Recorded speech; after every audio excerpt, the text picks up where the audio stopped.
From the city of Peaky Blinders, Birmingham, England, I would like to introduce you to Paddy Danda.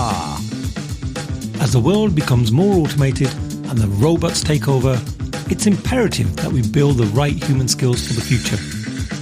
So pull up a chair, grab a samosa or two, and make yourself very uncomfortable. Hey folks, thank you for joining us for another episode of the Superpower School podcast. I'm your host, Paddy Danda, and on today's episode, I have an expert in his field. He is the professor of story science at the Ohio State's Project Narrative. They are the world's leading authority on stories. So, Angus Fletcher, welcome to the show. I'm absolutely thrilled to be here, Paddy.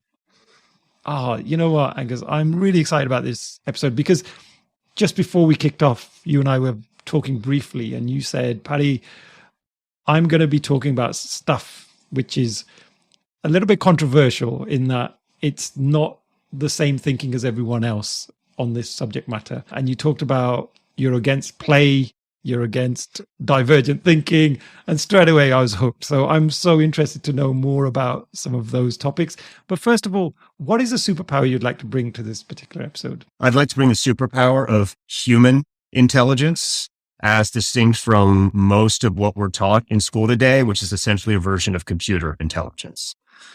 Got it. Okay. Wow. That's a hell of a superpower. So I'm really interested to know what we're going to go into on that topic.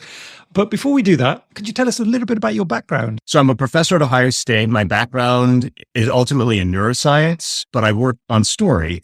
And the main thing that I'm known for is about a year or so ago, I published a book in which I pointed out that the way we think about story is basically backwards. We think about story as a way of communicating. And that leads us to think about it as a way of marketing and persuading people. But actually, story is the way that our brains think. And we know that it's the way that our brains think because stories are so incredibly communicative. They wouldn't communicate so effectively if that wasn't the way that we think. And so then we have to say, why do we think in story? Why does our brain naturally think in terms of plans and plots and characters and actions and events and all these things which are story? And that's because over hundreds of millions of years, the brain has evolved to realize that's a deep form of intelligence. And so what the book I published last year does is it says, stop worrying about the stories you're telling other people and think about the stories you're telling yourself. And I trace the neuroscience behind 25 different stories you can tell yourself and how those stories are going to increase your brain performance. Oh, and what's the name of the book, Angus, just so that if anybody's interested in getting a copy? It's called Wonderworks. And in the United States, it was out on Simon & Schuster. And I believe in the UK, it's out on Swift. And if you want me to pump the book, it was called Mind-Blowing by Malcolm Gladwell. And it's been endorsed by a ton of major neuroscientists and psychologists and doctors. Fantastic.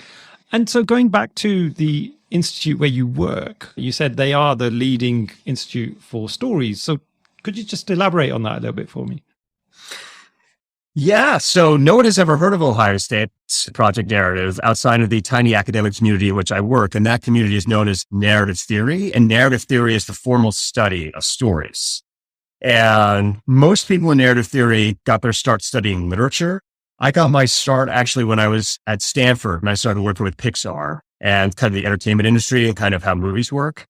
And one of the main things that we believe is that the way that story is taught now is totally wrong. So if you go to a standard class on story, they'll tell you that there are certain structures for stories or certain right ways to tell stories, like the hero's journey, or there are archetypes and you should use these archetypes.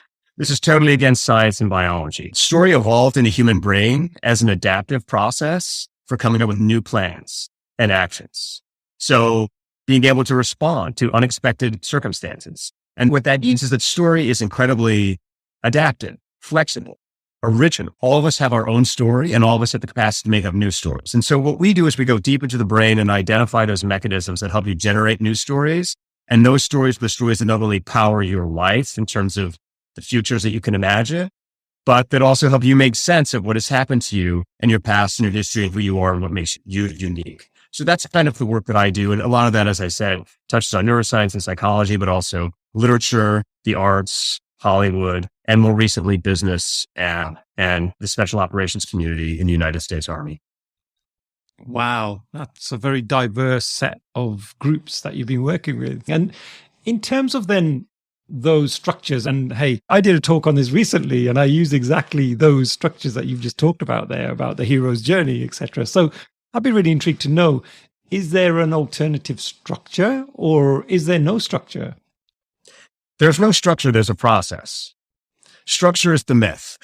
So structure is how computers think. They think in terms of eternal right and wrong and archetypes. And because our world has become addicted increasingly to computer thinking, we think that there are these absolute truths.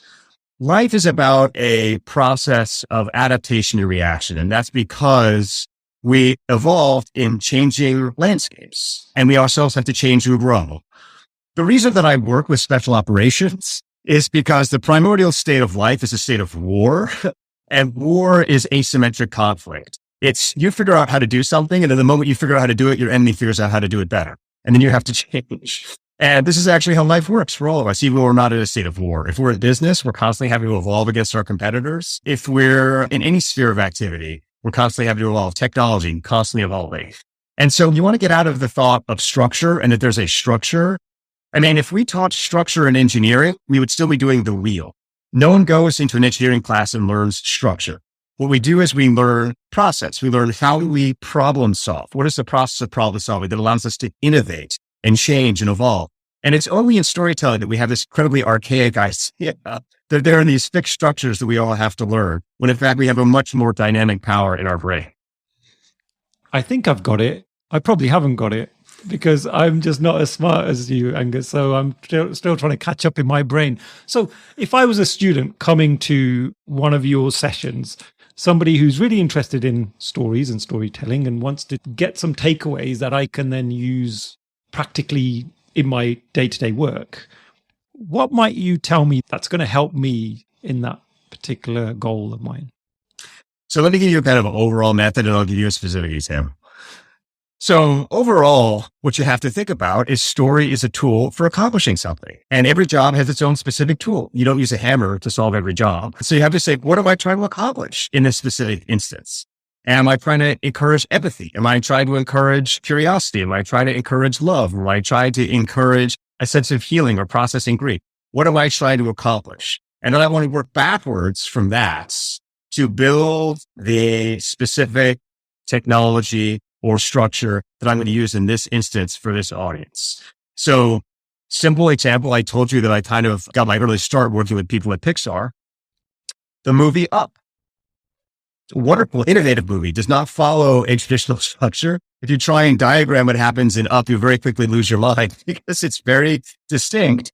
But what's the point of Up? The point of Up is to take you up. So how does the movie start? Well, if you've seen the beginning of Up, you know that Up starts by taking you down.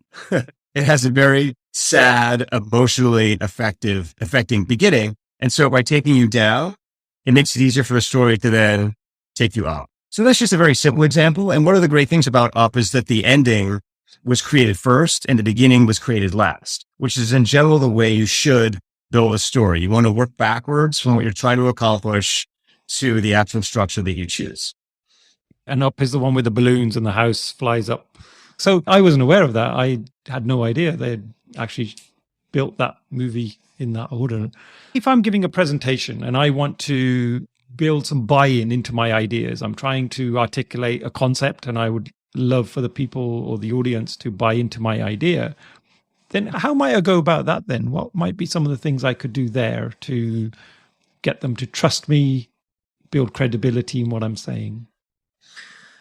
First of all, you have to understand that there's not a magic way that you can compel and sway people. I mean, I think this is one of the myths of modern communication, that somehow humans can be controlled. And we actually have this deep anxiety out there that we're all being controlled. Human beings are very free thinking. But the number one thing is, if you want to build trust with an audience, you have to be honest. And to be honest, that means you have to reveal something about yourself, which is difficult to reveal. So you have to start by saying, if I want them to trust me, I have to trust them. And that means I have to do the difficult work of saying something that is hard for me to acknowledge in public. And so I would want you to sit down as a very first step and say, what is something difficult for me that causes me a sense of discomfort, embarrassment, or maybe even shame? How can I figure out how to put that into my talk as a way of showing my audience I'm willing to make myself vulnerable to you. So that's how you would build trust. In terms of how you would build credibility, you would show the audience that you had anticipated their objections. That's the best way to build credibility, not to get up there and list all of your own sort of triumphs and significances. It's to get up there and say, I actually know what you're thinking. You have this concern in your mind. This is what you are saying is a problem. And I'm going to tell you, I'm going to answer that problem. Before you even raise concern, I'm going to answer it. That immediately builds credibility because that shows your audience that you're thinking one step, but that's known as effective plotting or planning. So those are two totally different techniques. And you can see why you could conceivably try and include both of those in the same talk, but they don't necessarily fit that organically together, certainly not in a short talk. And that's why the first thing you have to do when you sit down to do a talk is say, what's my number one priority with this talk? And then I have to say, once I hit that, I have to trust that my audience is going to come back to hear me for my second talk. And then my third talk. Don't try and get it all done in 30 seconds. You're never going to build a lasting connection with your audience that way. Could you share some interesting examples of how you've helped some of the other organizations you were talking about there that you've worked with? What have been some of the challenges they've had to overcome, and how have you been able to help them? So a lot of my work right now is with the U.S. Special Operations community. And the main challenge the U.S. Special Operations community deals with is it just gets given the problems that no one else knows how to solve.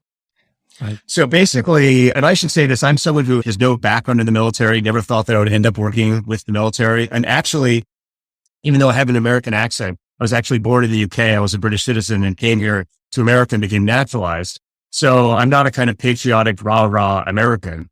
But what I discovered is that the way that the military works in this country is basically, if the public has a problem, they give that problem to the government. And they say to the government, please solve our problem for us. And then the government looks at the problem and says, this is really hard. I'm going to give it to the military. And then the military says, this problem's really hard. I need to give it to special operations. And so special operations basically gets dumped with all these really hard problems that no one wants to solve. And that means that they have to be able to figure out how to solve problems that don't have answers. And so they have to be able to figure out how to take intelligent risk. And that is something of an oxymoron in most people's minds. How do I take an intelligent risk?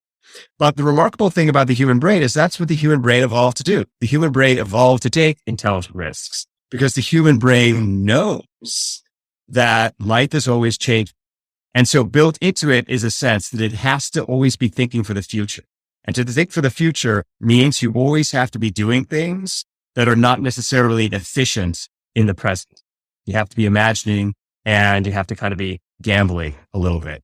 And so a big part of the challenge that I work with organizations based on what I've done with special operations is simply that emotional shift. We, in our modern world, now have this idea that somehow if you have enough data, you can just make the right decision. And so people are out there just trying to gather lots and lots of data. And then they're looking at the data and then they're just having intelligence paralysis because there's too much data for them to process. And the data is very fragile. It keeps changing over time. And you have to take back sets of initiatives. And instead of looking to data, you have to say, okay, how am I going to move this situation? How am I going to impact this situation? And then what am I going to give myself as markers to know that my actions are having the effect that I want? And so I work with organizations in making that emotional shift and laying out those initial plans and then saying, here are the markers. If we hit them, we know we're having the right effect. Rather you than me. That's a hell of a job you've got there, Angus. So in terms of some of the research then that you've come across, I mean, you've got very strong opinions on some of the topics that we've been talking about. Is there research that you have come across that has really influenced your thinking here? And if so, could you give us some more insight into that? So I have been known over the last year as someone who does creativity and trains creativity. This is not a field that I expected to end up in. I got drawn into it accidentally. And the reason I stayed in it is because I think so much of the previous research in it is very questionable. So what happened is after I published that book explaining how you could tell yourself these stories to change your performance, I got contacted by some leading business schools. One of them was University of Chicago Booth here. And I was asked to help train entrepreneurs to make themselves more creative. And so I started reading a lot of the creativity literature, and what he was emphasizing was things like divergent thinking, design thinking, brainstorming, all these kinds of things. And I immediately noticed two things. First, the science has shown that none of this really works very well. There's just a ton of data out there. Stanford Business School has published a study recently, which sort of shows why divergent and design thinking doesn't work very well. It has very limited returns. And second of all, we know that computers can run these processes much better than humans. Computers are much better at brainstorming. They're much better at divergent thinking than humans. Have computers suddenly become more creative than humans? No, they have not. Computers are incredibly not creative. And that's because all of these ideas about creativity come to us out of logic. And according to logic, there's only two ways to create something. Either through logic, so using analogical reasoning and things like that, or through randomness, which is what brainstorming is. And logic says that you either just kind of flail around randomly, which is called divergent thinking. And then you use convergent thinking to logically select which ideas are going to work. No human creative works this way. No human creative works randomly. Every human creative has their own method. And that's a method that we can trace back to childhood and the brains of children and how children work. And so what I've done in my own research is I've gone back and I've worked with successful creatives and I've worked with children and I've identified the similar brain processes that both have in common. And then we just work with people to train up those muscles in the brain. And those muscles in the brain are things that cannot exist in computers. Computers mechanically cannot perform these functions because they're not logical, nor are they random. And by training up those brain processes, you just see over time that you not only become more and more creative, you become more creative in your own way. So you develop your own distinct voice and your own distinct style, which is ultimately the mark of creativity. It's specific, not general and universal. Divergent thinking is seen as almost the secret sauce for a lot of companies. It's about, let's get the whole team to come up with lots of ideas. And then what we're going to do is we're going to pick the best ones. And so we're converging on those ideas. And you've just flipped that on its head a little bit. And I'm just imagining a fair few people who are listening to this episode who have been brought up with those concepts will be almost doing somersaults because me included in a way, because this is the sort of stuff that I think a lot of productivity coaches, creatives out there would be advocating. So let me just say a couple of things. First of all, we just know it doesn't work. So this isn't me saying this. There is over 20 years of research showing that it doesn't work. And that's why these productivity coaches have such a hard time getting traction, is they're trying to train something that everybody in these companies knows doesn't really work. It shows no empirical gains. And this has led to this myth that somehow creativity is innate, that some people are just born geniuses and all these kinds of things. Let me give you a specific example of why it doesn't work and how you could do something different. So here's what a classic brainstorming exercise looks like at a company. I come in with a whiteboard. I say, I'm going to write some challenges that we're facing on the whiteboard, and I'm going to write some opportunities that we have on the whiteboard. And then I ask us all to kind of brainstorm a bunch of ideas that we have so that we can solve these challenges and take advantage of these opportunities. The moment that you put a challenge or an opportunity on a whiteboard in front of the human brain, it activates its hope and its fear. The moment you activate the human brain's hope and fear, it radically narrows its sense of the possibility space. And it says, okay, I have to do something that aligns with one of my hopes or one of my fears. Now, it turns out that only about 1% of the things that you hope or fear for are actually likely to occur in the future. And so that means you're shutting off the other 99% of all the possible worlds that could be out there.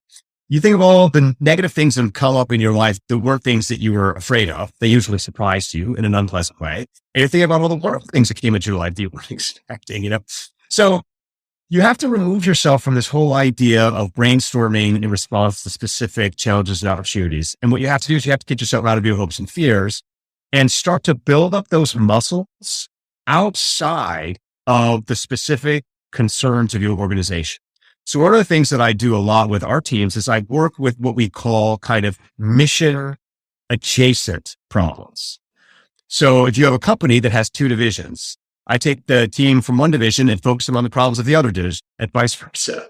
And that way you're focusing on a bunch of problems that don't directly impact your own career or your own success. So you have no hopes and you have no fears around them. And that opens up your sense of the opportunity space. And you start to be able to access more of your brain's natural processes. And so that's a very simple thing, but that just gives you an example of why brainstorming is from the very beginning not going to work.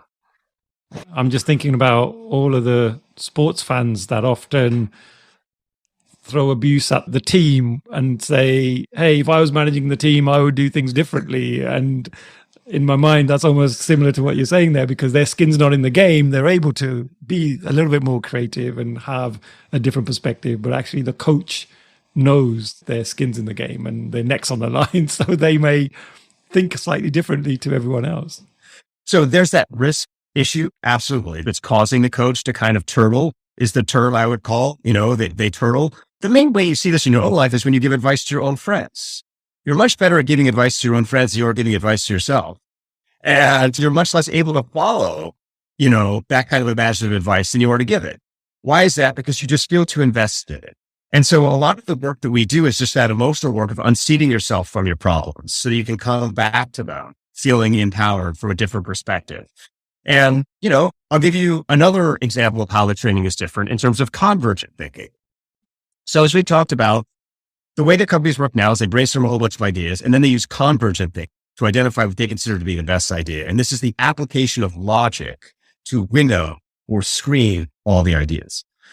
What that does is that immediately reintroduces expert bias into the system.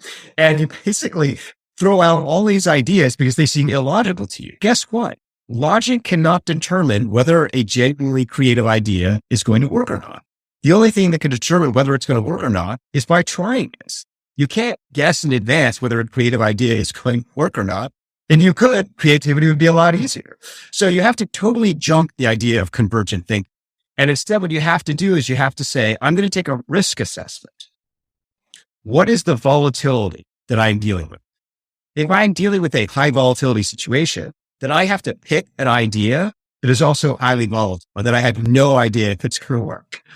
If I'm in a low volatility situation, then I'm going to pick a low volatility idea that I have confidence could probably work. And so this is all about matching your response to the situation as opposed to using logic in advance. Because again, when you use logic in advance, you do just what you're talking about with sports coaches and you turtle. You say, oh, this couldn't possibly work, therefore I'm not going to try it. And one of the ways that we know that people become more creative is when they try an idea out of the gate that's aggressive, that doesn't work, and then they're forced to try and fix it. That's where real creativity comes from. Can you fix your mistake?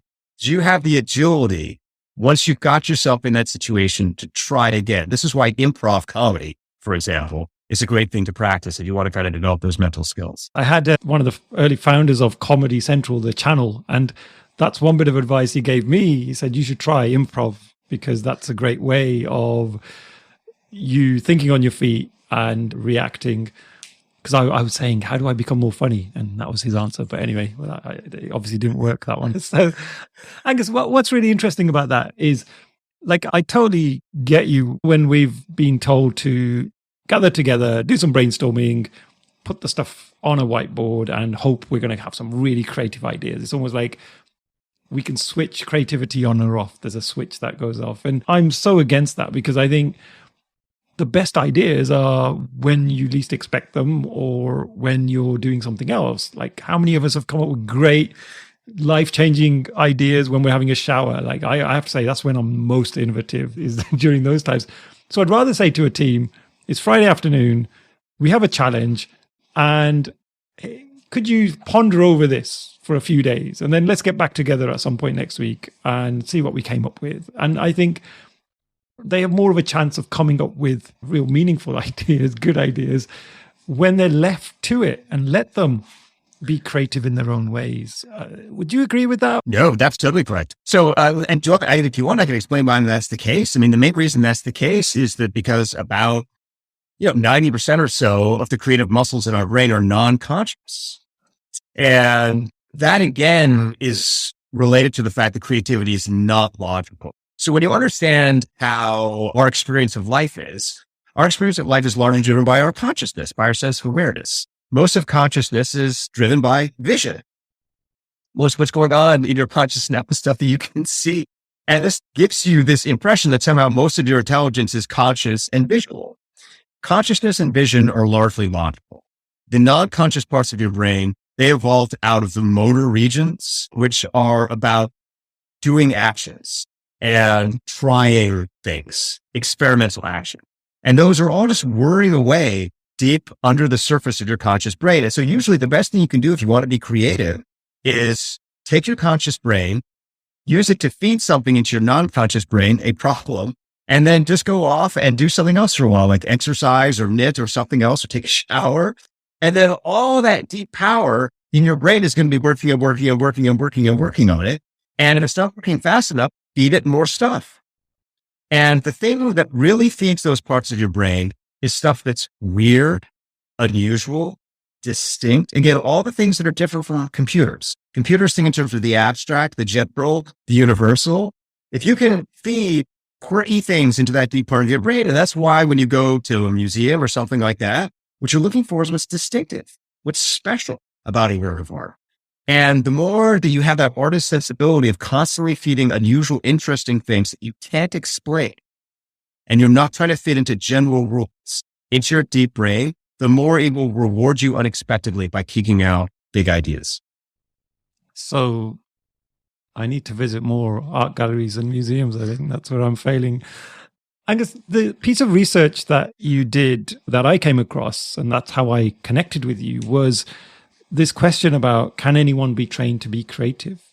Could you tell us a bit more about that research, and what were some of the conditions for that research, and what were some of the outcomes that you came across?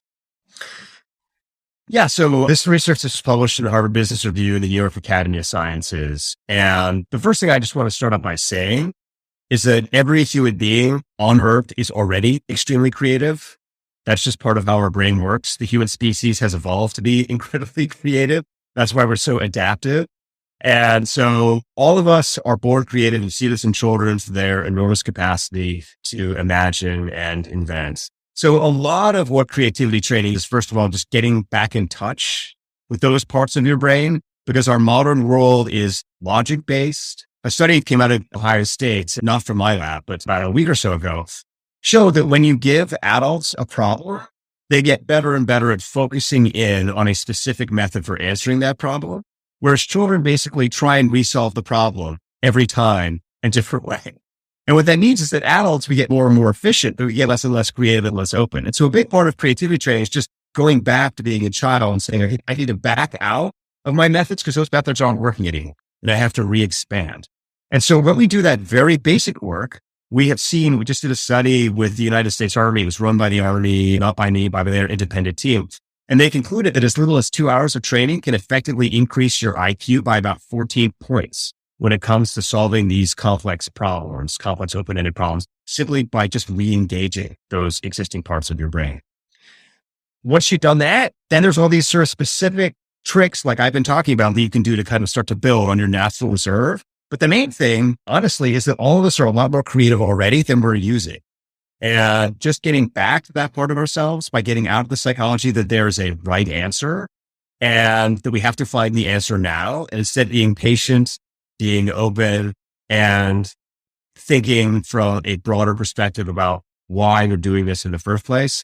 All of that can kind of activate the sense of openness in your brain and just kind of allow you to access that kind of natural imagination. And so would you say, as adults, for us to unlearn some of those blockers for creativity, is that something that's easily and quickly fixable, or is that a long journey for us? So yes and no. So what we've discovered is that adults can very rapidly access those parts of their brain. I mean, probably less than an hour, we can get them up and running again. But we also discovered that immediately once adults leave the training, they stop doing it. They go back to their old habits. And a kind of classic example of this would be cell phone use. So cell phone use is something that is making you less creative, substantially. Cell phone use is something that's making you a better divergent thinker and is making you a better brainstormer. Because what's coming to you on your cell phone is a ton of random stuff.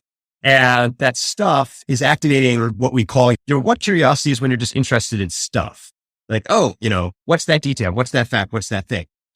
Really what drives creativity is what we call why curiosity. When you go beneath that, you say, why is that happening? And we discovered that the more time people spend on their phones, the less time they're asking why. And the more time they're just making snap judgments about things. They're saying, oh, I'm not actually need to be curious about this. I already know the answer. It's because that person was stupid, or this is correct, or whatever. And so It's not hard for adults to re-access that part of their brain, but when you think about how hard it is for adults to be off their cell phone for more than about 15 minutes, you start to realize how hard it is for them to consistently use that part of their brain. And so a big part of the work that I do with teams is try to figure out, okay, how can we make more time for that in your routine? Accepting that you're probably not going to stop using your cell phone.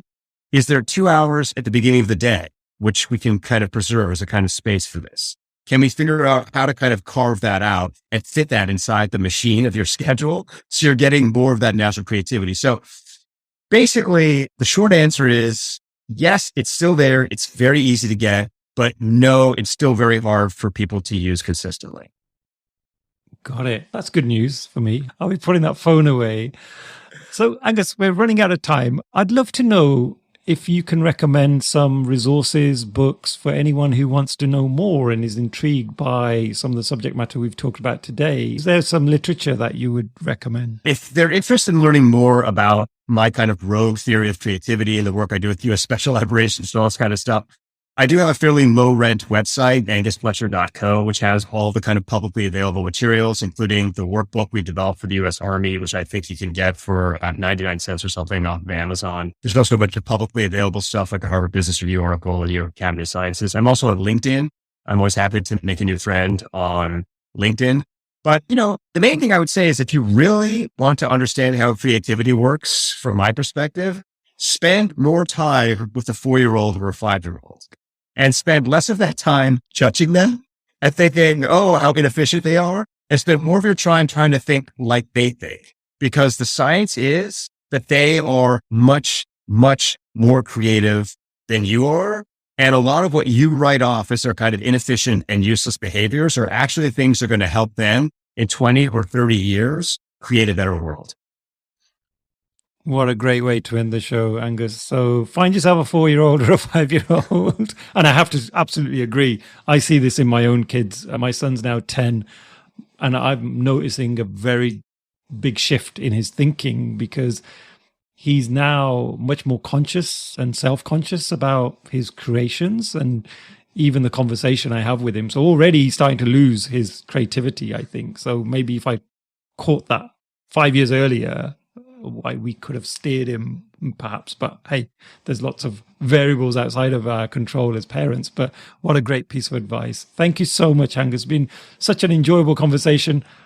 I really didn't know what to expect from this episode, and I genuinely have to say there are some interesting aspects here that I would love to delve into more. So I am going to follow up and read some of the articles on your website and take this further, even for my own learning. So thank you so much. Thank you, Paddy. It's been a pleasure. And anytime you want to chat more, I'm available.